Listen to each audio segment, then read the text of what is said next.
Afternoon everybody, Rich here, back for another video for the Diecast F1 review. Here today is the Arrows A20 from the 1999 Formula 1 World Championship, and in the car is the Japanese driver Takagi. The Arrows A20 originally started life as the Arrows A19 for the 98 season, the all-black, gorgeous liveried car from the 98 season, originally driven by Mika Salo and Pedro Diniz throughout that season. The car was relatively competitive, if not massively unreliable. I mean, double retirements within a few seconds of each other in the Spanish Grand Prix, various breakdowns throughout the year as well, and various driver errors as well throughout the season. But the car was an alright car compared to this one anyway. It had 4th and 6th place at the Monaco Grand Prix, and then a further 5th place I think at the chaotic Belgian Grand Prix. I think it accumulated about 8 points, 6 points, sorry. That's 4 in one race, 6 points for the 98 season, and all things look pretty good. But going into 1999, the Hart engine that was used throughout 98 was acquired by Arrows, so the Hart engine company was absorbed into the Arrows company, so Arrows claiming now that they built their own engines, and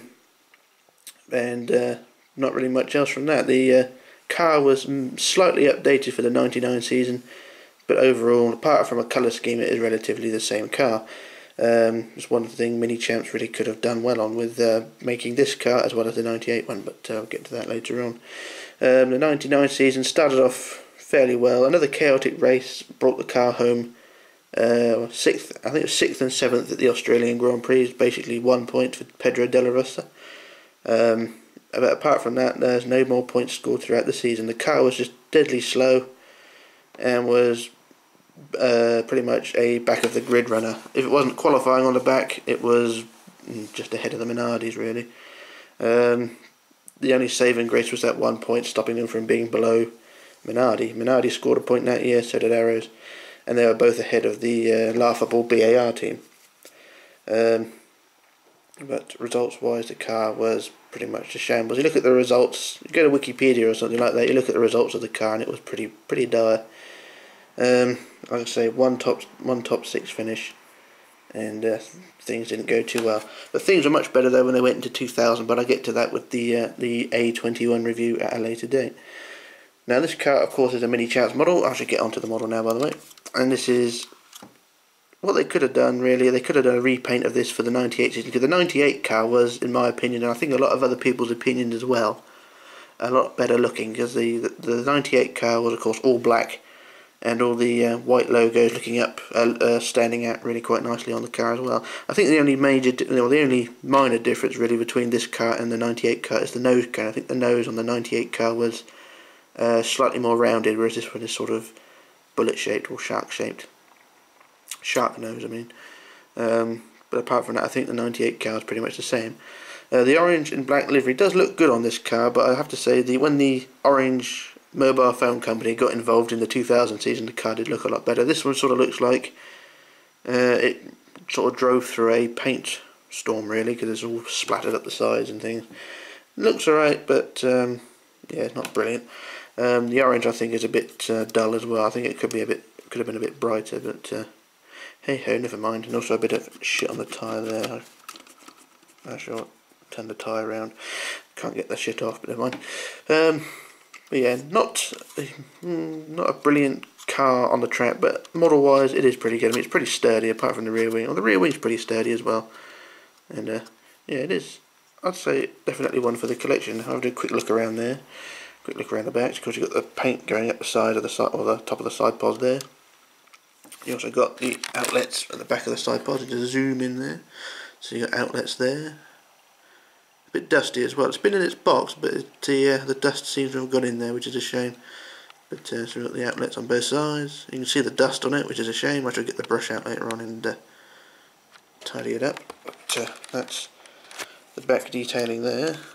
We've also got the T- on the side there. I'm not really sure what the T- really understood. I know there was a Nigerian prince or something that came up with the idea of selling the name to various companies. I'm not sure what the whole thing was, but I'm pretty sure I didn't come up with anything in the end, because Arrows did look pretty cash strapped throughout the season. No updates to the car, and the T- sort of changed every race. but not really much else to say about that. Yeah, overall it's a pretty good model though. I mean, we'll just do a quick look underneath. We've got the usual gumph under there, all upside down there. I shall get back to that later on. But strength wise of the car though is pretty sturdy as well. The steering is really nicely put on. I mean, it's not loose or anything, it's quite sturdy. The tyres are very nice as well. You also got the Bridgestone logo is only on one side, it's only on the outside. The inside of the tyre is bare. Can't remember if that was the case in the 99 season, but later on it was on both sides. I can't really remember that far back. I can, but tyres are a bit of a blur. What is it now? It's 16 years ago, blimey. Shows my age. But yeah, I do like this car. And it's one of the liveries that, well, I say black doesn't turn up in Formula 1 very often anymore. I know McLaren have got sort of a black silvery livery at the moment, but it doesn't really do much for me. Yeah, the orange does appear brighter on the viewfinder as well. The orange is not super shiny orange, you know, it's not bright orange, it's sort of a dull orange, but it's, you know, orange is orange, but it's not as bright as I would have liked it. This seems better on the 2000 car. But we go look around here. We've got power horse on the front wing, rest bowl and all things like that. Bridgestone as well. It really shows how high the nose is as well, really high nose. Got the driver set in the cockpit there, really low down. And yeah, really nice car this is as well. The cockpit side of this car really remind me of the 96 season with the really high sidebars, but this car is of course sort of within the same rules as everyone else. The cockpit side, they do look quite high from the front, but from every other angle they do look quite alright. But it does show it looking quite bulky and very dusty as well. But the black really shines quite nicely. That's why I miss. Well, don't know the reason why Minichamps didn't produce the 98 car, because the black livery really does shine quite nicely. It really is a nice. Well, it really would be a nice addition to any collection. Really, I mean the all black livery looks stunning. And I'm pretty sure it's not too difficult to make a conversion of that. I mean, just strip the orange and red paint off, and then just spray it all black. Put a few fancy decals on it, should be fine. You know, proper 98 car, but of course, never mind. Yeah, we'll do a quick look around the back here. We've done the side pods. We'll just do a look around the diffuser and the exhausts. Quite nicely around there. Got the big Bridgestone livery on the back, on the rear wing there. Rain light, of course. That's that back end done. Now the strength and all the materials that require are all used on this car. I usually do the various parts, which bits are a bit iffy. The rear wing, although flexy, is on pretty solid. The wing mirrors, they do look a bit suspect because they are quite on long stalks, but the wing mirrors are flexy, and I think if you do a bit too much pressure on them, it probably will snap. But overall, not too bad. They got wibbly aerials on both side pods. They're pretty stiff. T-cam on the top there is pretty stiff as well. It's not going to fall off.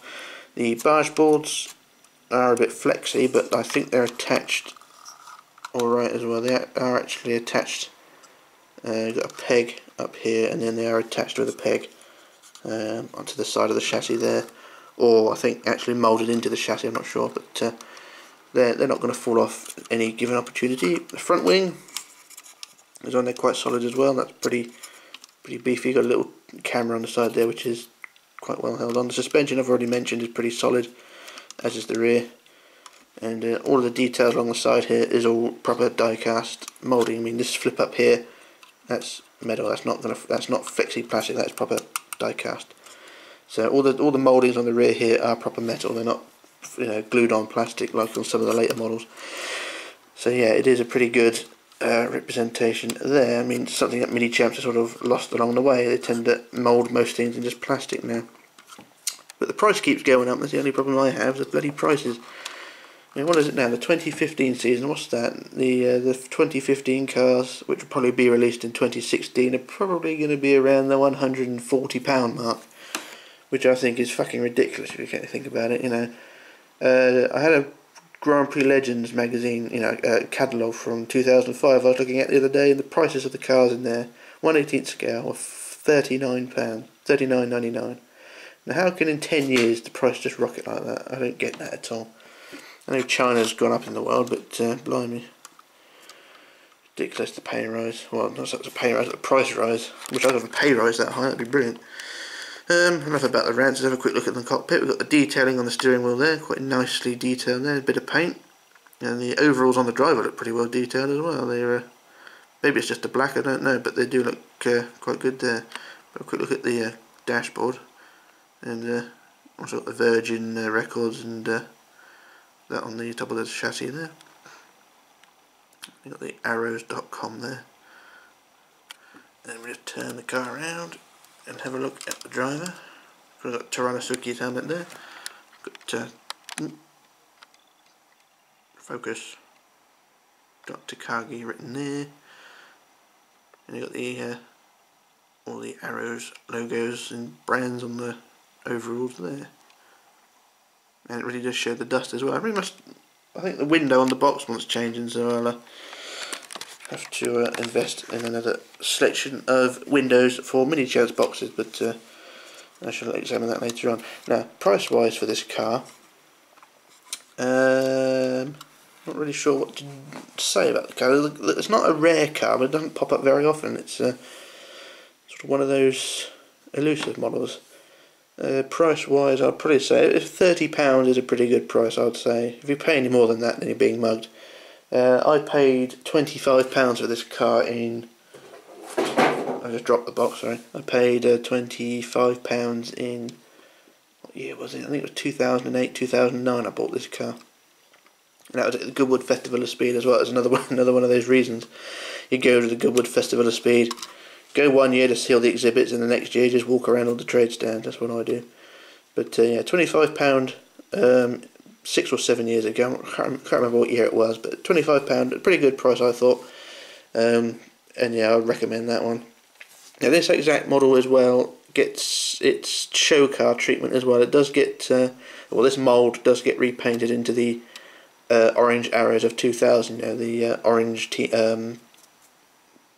orange mobile and cello and things like that, or hello, whatever it's called.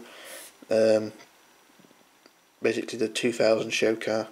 I'd avoid that one if you want. If you're a car collector and have to collect everything, then by all means buy it. But basically, you don't want to be mugged if you're going to buy the 2000 car. Just make sure it's not this one painted in the orange arrows livery. But I think they come up more often as well. But mainly dealers sell that one as well. It's ridiculous buy it now prices, so you know, have a good look at it first.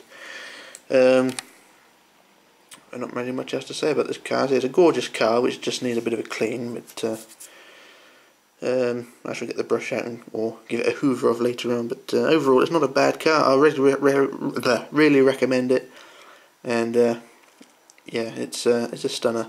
Has its issues like all models, but yeah, it's not too bad. Well, anyway, that's my review of this car. This is Rich signing off, logging off, disappearing, and I shall return with another review. So bye for now.